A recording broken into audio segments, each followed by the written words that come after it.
ഈ പാനയിൽ വെള്ളം ചൂടാക്കണതാണ് ആർക്കെന്നല്ലേ നമുക്കല്ല, നമുക്ക് ഇത്തിരി തണുപ്പത്ത് വെള്ളം ചൂടാക്കി കിട്ടിയാൽ കൊള്ളാമായിരുന്നു കുളിക്കാനൊക്കെ. ഇത് പപ്പൂനാണ്. പപ്പൂന് 2 ദിവസം കൊണ്ട് ഭയങ്കര ക്ഷീണമൊക്കെ ആയിരുന്നു. അപ്പം മേല് കഴുകാനാണ് കൊണ്ടുപോണത്. മേല് കഴുകാൻ പോണ സമയം വരെ ഒരു മഴയോ ഒന്നുമില്ലായിരുന്നു. മേല് കഴുകി തുടങ്ങിയതും മഴ പെയ്ത് തുടങ്ങി.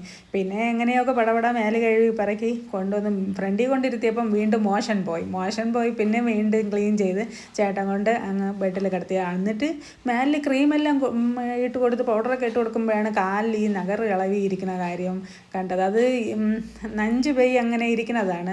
പിന്നെ അതിൻ്റെ അകത്തൊക്കെ എന്തെങ്കിലും അഴുക്കൊക്കെ ഉണ്ടാവുമല്ലോ, എത്രയും നാൾ മൂടി ഇരുന്നതല്ലേ എന്ന് പറഞ്ഞ് കുറച്ച് ബീറ്റാഡിൻ്റെ ലിക്വിഡൊക്കെ വീഴ്ത്തി കൊടുത്ത് കുറച്ച് ക്ലീൻ ചെയ്ത് ആ നഗറുകളും വിരലുകളും ബാക്കിയുള്ള വിരലുകളും എല്ലാം ക്ലീൻ ചെയ്ത് കൊടുത്ത്.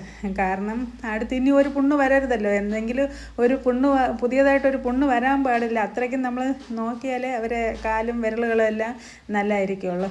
പപ്പുവാണെങ്കിൽ തല പൊക്കി നോക്കണം, ഇവളെൻ്റെ കാലാറ്റ് വെട്ടിയെടുക്കണതാണോ എന്ന് പറഞ്ഞിട്ട്. അപ്പോൾ ഈ വീഡിയോ ഇഷ്ടപ്പെട്ടാൽ നിങ്ങൾ കമൻറ്റ് ചെയ്യാനും ലൈക്ക് ചെയ്യാനും മറക്കല്ലേ. Tata bye bye, see U.